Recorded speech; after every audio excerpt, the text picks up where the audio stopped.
remarkably well, Tom, as I read in the story here, and I should note that you were quoted in it. The strike on the airbase Friday that killed 3 Americans was carried out by, they say, likely Tehran's most.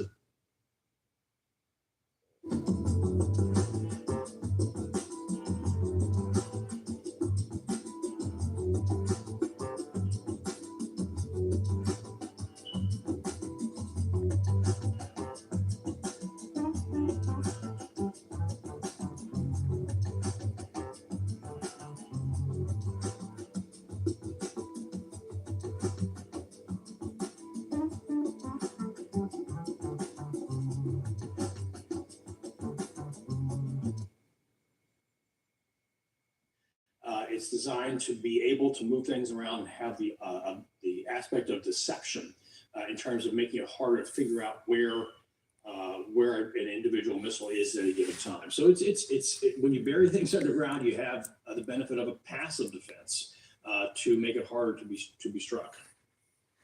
Interesting. These are,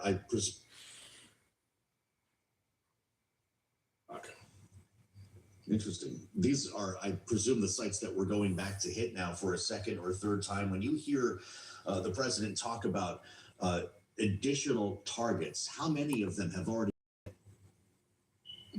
I don't know the number offhand.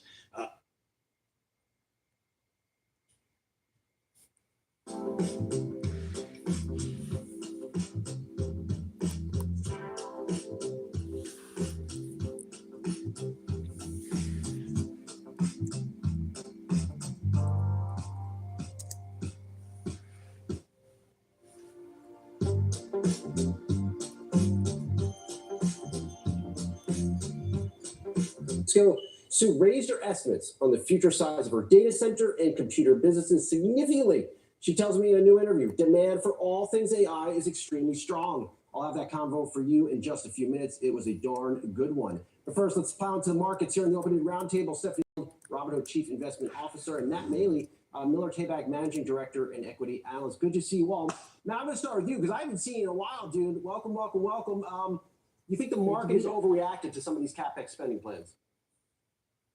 Well, I mean, we've had this unbelievable run in the technology stocks, and of course, it's flattened off over the last 2.5, almost 3 months now.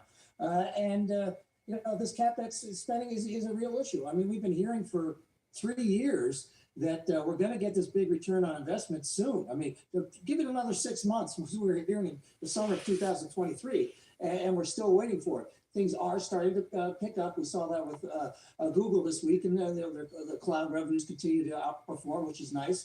But that is a concern, especially when you have some of the moves. I mean, you look at it in AMD, which the conference went very, very well yesterday, but the stock's gone from 30 times earnings not even 4 months ago to 73 times earnings, and sales is going to 8 times sales or 8.5 times sales to 23 times sales. So those valuation things are a concern too. So it doesn't surprise me that people are becoming a bit more concerned about this situation, and they need to see more, show me a situation with the ROI.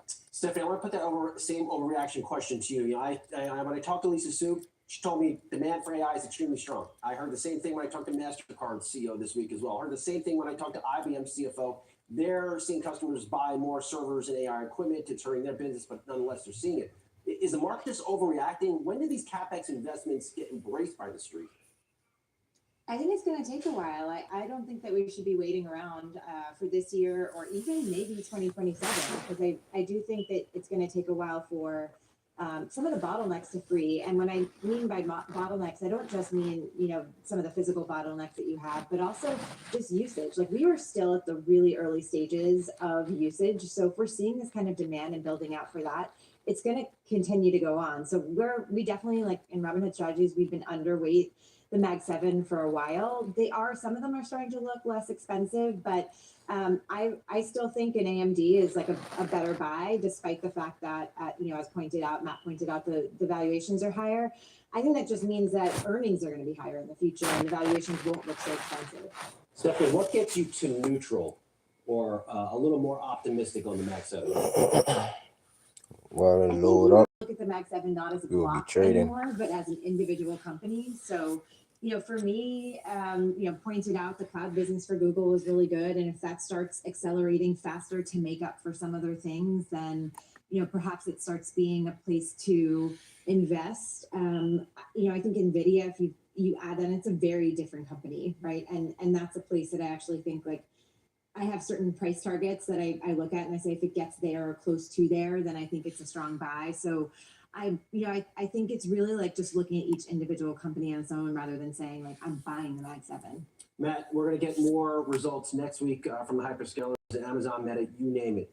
Do you think if they come out with higher CapEx, that those higher CapEx spending plans has been priced into these stocks after what we saw this week? Alphabet slammed by 7%, Tesla slammed by 15%, you name it. That's going to be very interesting to see because it's funny. It's going to be critically important for the stock market. And next week could be one of the most important weeks we've seen in a long time, which you don't always see during the summer months. But we started off in the chip sector, a month and a half ago when Broadcom reported great earnings, didn't have great guidance, but the earnings were good and the stock got hit. Then we had Micron, great earnings, great guidance, stock rallied for one day and then got slammed. Then we see the same thing with Samsung, and even last week with Taiwan Semiconductor, which had already been hit, reported great earnings, great guidance, and the stock went down. So now this is shifting from the chip stocks to this week it's happening to Google, the sell the news reaction. So if we see more of that next week from these names, that's going to create some more headwinds as we move into the last month of the summer. Stephanie, it's been an interesting week. In addition to earnings, we've started the week with higher oil prices. We're going to end the week with higher oil prices. We started the week with tariff news out of left field. We're going to end the week with tariff news out of left field. At what point does the market start to care about these macro developments?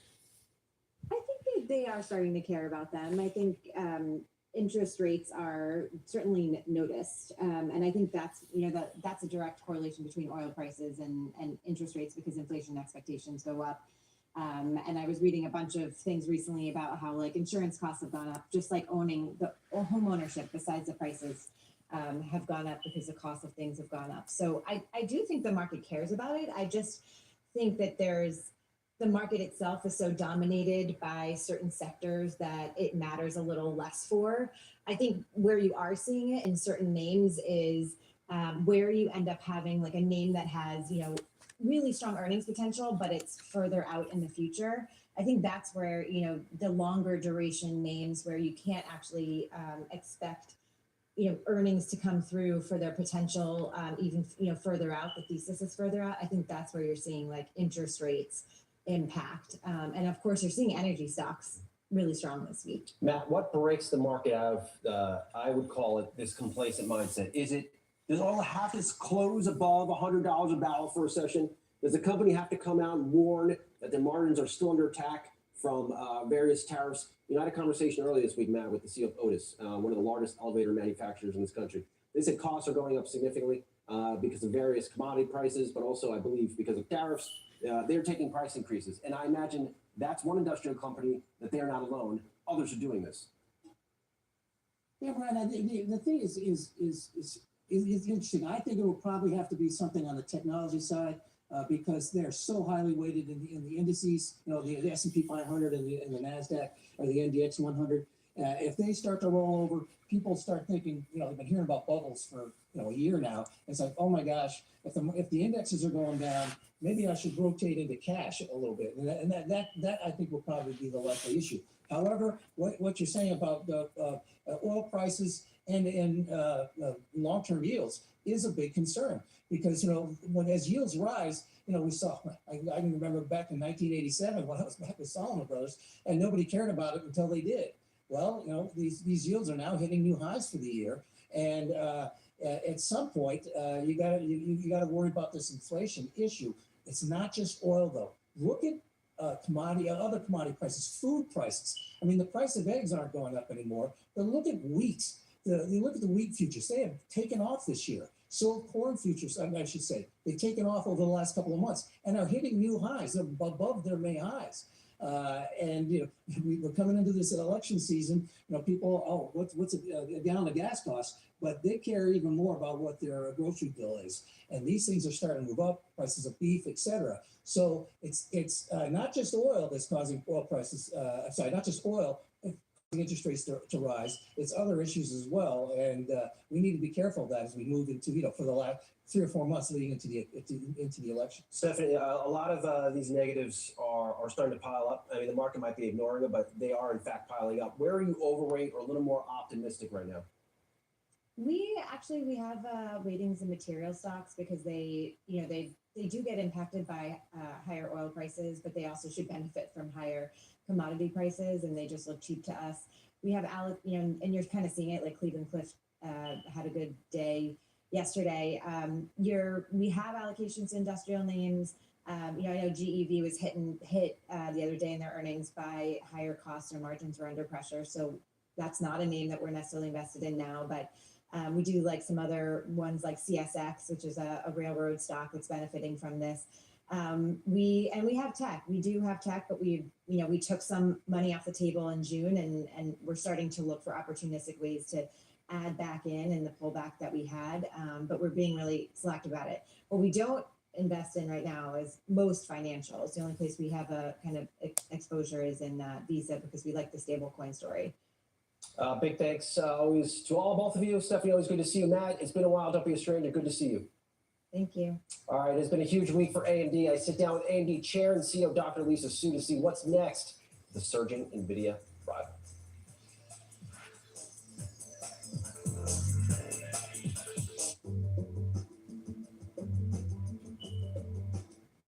Miller fixes his hair.